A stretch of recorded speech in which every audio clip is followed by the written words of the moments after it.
Shalom Uvracha, j'espère que tout le monde va bien. Si malheureusement, Hazve Shalom, Mashiach n'est toujours pas là, mercredi soir et jeudi, nous aurons le jeûne de Tisha B'Av, ce fameux jour du 9 Av, qui est le jour le plus terrible sur le plan à la fois spirituel et matériel pour le peuple juif. Rappelons que ce jour-là, nous l'avons bien cherché. Car ce jour-là est le jour où les explorateurs sont rentrés de 40 jours d'exploration du pays et qu'ils ont donné un rapport alarmant au peuple, que le peuple a écouté, que le peuple a cru et que le peuple s'est mis à pleurer cette fameuse nuit. À ce moment-là, Kadosh Baruch Hu décrète: vous avez pleuré pour rien, sachez que vous pleurerez jusqu'à la fin des temps pour quelque chose.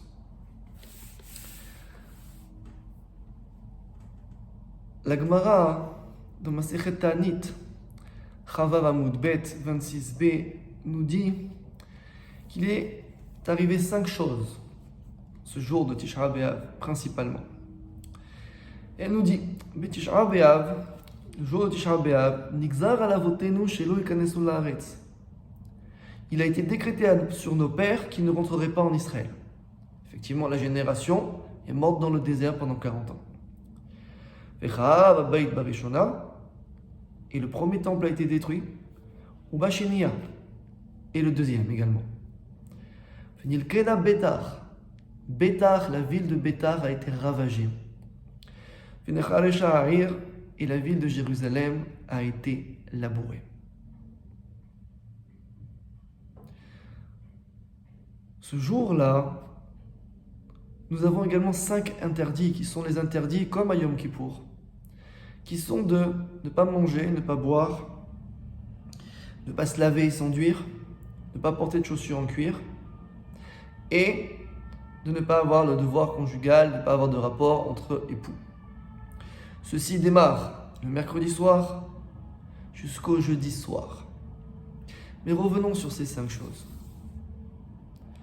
Le fait que les explorateurs aient donné ce rapport a fait que nous avons pleuré pour rien. Mida keneged mida, oui, mais pour toutes les générations, c'est très dur. Autre sujet, les 2 temples ont été détruits, j'y reviendrai. La ville de Bétar a été ravagée. La ville de Bétar, suite à la destruction de Jérusalem, était le centre névralgique de toute la Torah d'Israël. Toute la Torah se retrouvait dans cette ville de Bétar.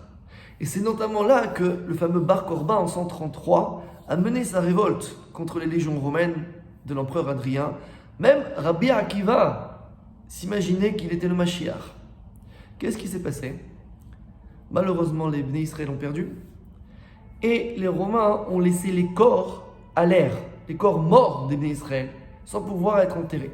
Des années plus tard, ils ont réussi à pouvoir être enterrés, alors que les corps n'avaient pas été décomposés.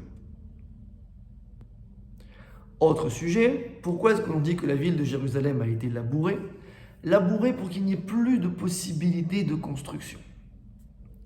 Mais nous avons une énorme lueur d'espoir.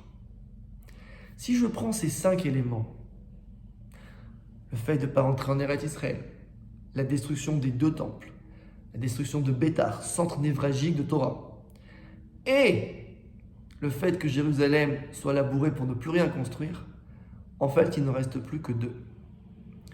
Aujourd'hui, nous assistons, c'est un miracle, au retour du peuple d'Israël sur sa terre, de plus en plus nombreux, une véritable installation.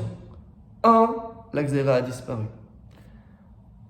Concernant le centre névralgique de Torah, où la Torah est-elle la plus forte? C'est pas à Paris, c'est pas à New York, c'est en Eretz Israël. Les plus grands maîtres aujourd'hui se trouvent en Eretz Israël. Donc cet épisode-là a disparu. Dernière, Jérusalem a été labourée pour ne pas être reconstruite. Allez faire un tour en Israël. Baruch Hashem, c'est pas des constructions.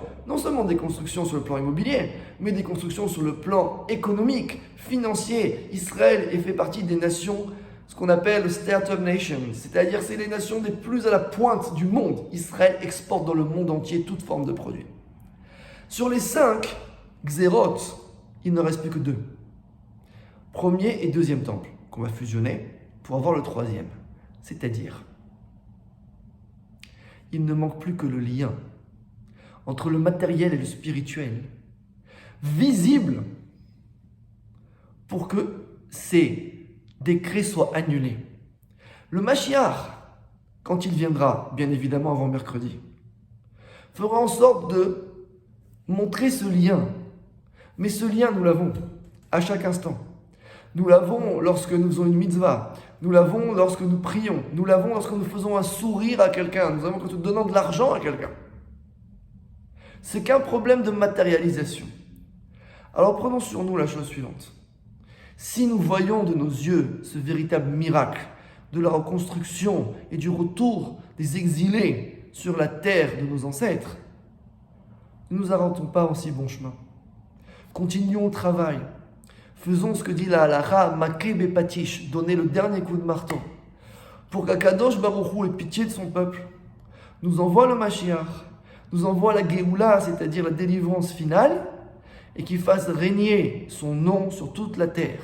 Ve'aya Adonai le Melech al kol haaretz, Bayomahu ye Adonai echad ushmo echad. Et ainsi, Dieu régnera sur toute la terre. Et le nom de Dieu sera un comme lui est un. Amen. V'chen yeh ratzon.